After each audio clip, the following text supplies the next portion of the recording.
Halo, assalamualaikum warahmatullahi wabarakatuh. Kembali lagi di channel Prima Crypto. Oke, buat kalian yang baru datang di channel Prima Crypto, silahkan bantu subscribe channel Prima Crypto karena subscribe itu gratis, dan nyalakan loncengnya agar kalian bisa mendapatkan notifikasi video terbaru dari saya setiap harinya. Ya, terima kasih buat kalian yang sudah subscribe. Semoga rezeki makin lancar dan selalu profit setiap hari.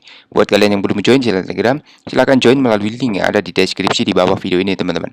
Oke, di kesempatan kali ini kita akan mencoba membahas Shiba Inu ya. Bagaimana kabar kalian, Shiba Army? Semoga dalam keadaan sehat dan cuan everyday.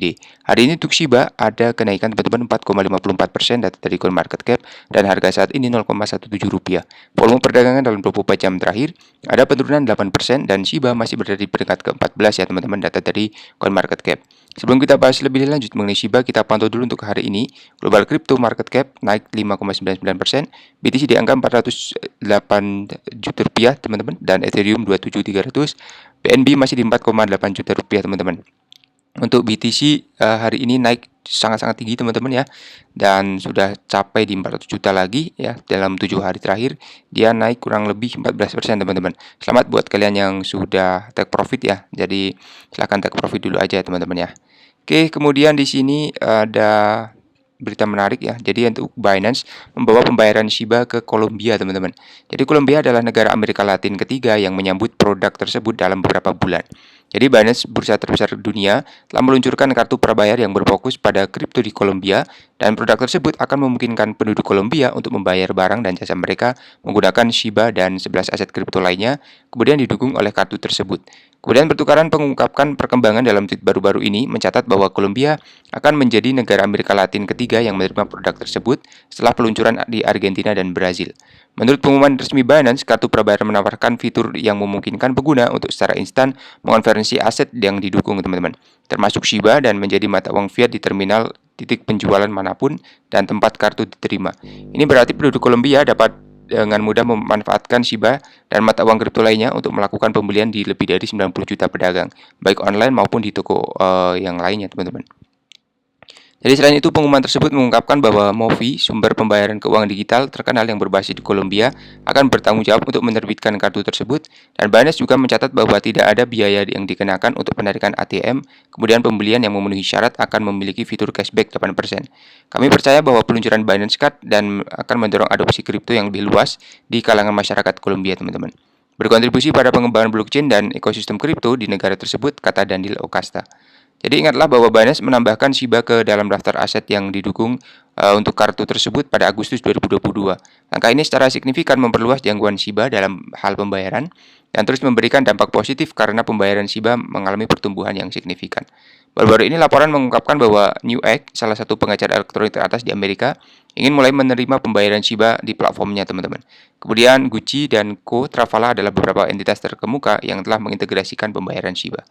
Lalu di sini ada Shiba Investor yang menguji biaya gas di jaringan Shibarium Beta, teman-teman.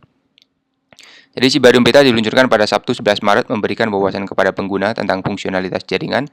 Sejumlah investor Shiba masuk ke jaringan dengan menguji fitur-fiturnya. Jadi pengguna secara khusus berfokus pada memeriksa biaya gas dan saat memulai transaksi di Shibarium. Tujuan utama pembuatan Shibarium adalah untuk secara dramatis mengurangi biaya gas bagi para penggunanya, dan apakah tim berhasil dalam misinya membuat biaya gas lebih murah dan terjangkau, teman-teman. Kemudian di sini ada Shiba menguji biaya gas di Shibarium, teman-teman. Jadi seorang pengguna membagikan tangkapan layar setelah mulai transaksi di jaringan Shibarium. Namun ini hanya contoh dan bukan transaksi yang nyata, teman-teman.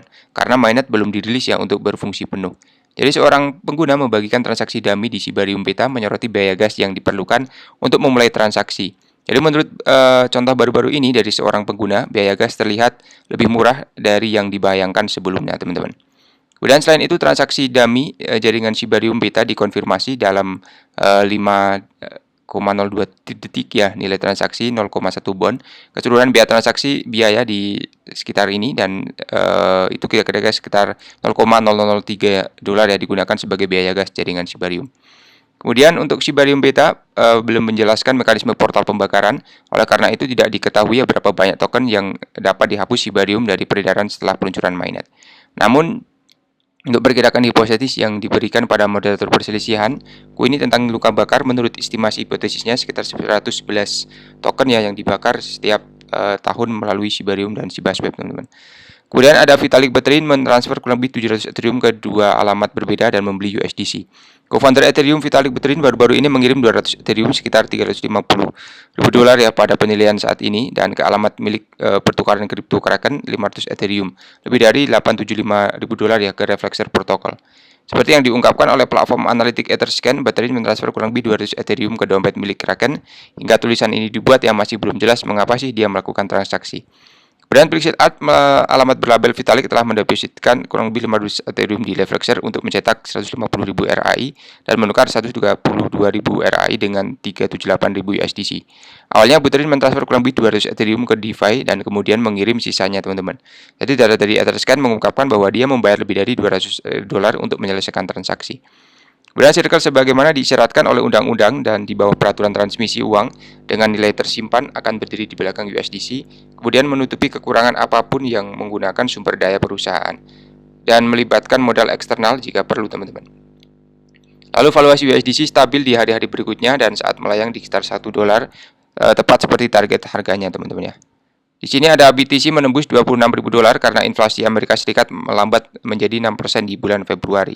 Jadi inflasi Februari Amerika Serikat turun menjadi 0,4% dari 0,5% pada bulan Januari dengan perkiraan ekonom Biro Statistik Tenaga Kerja mengatakan Selasa, dan secara tahunan melambat ya 6 jadi 6,4% bulan sebelumnya.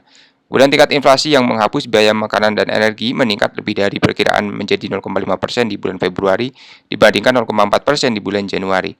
Harga BTC naik level tertinggi 9 bulan di 25.400 dalam beberapa menit setelah laporan, dan kripto terbesar di dunia berdasarkan kapitalisasi pasar memperpanjang kenaikan mencapai 26.300, menandai kenaikan 18% selama 24 jam terakhir. Jadi kekhawatiran inflasi telah menjadi hal sekunder selama beberapa hari terakhir karena investor, pemerintah, dan Federal Reserve harus berurusan dengan kemungkinan implikasi sistemik dan banyak kegagalan bank.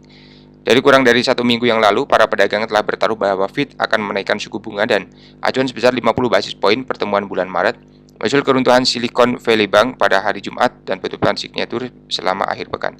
Jadi para pedagang dengan cepat melakukan pivot dan sekarang memperkirakan peluang paling kecil dari setiap kenaikan suku bunga pada Maret dan penurunan suku bunga pada pertengahan musim panas.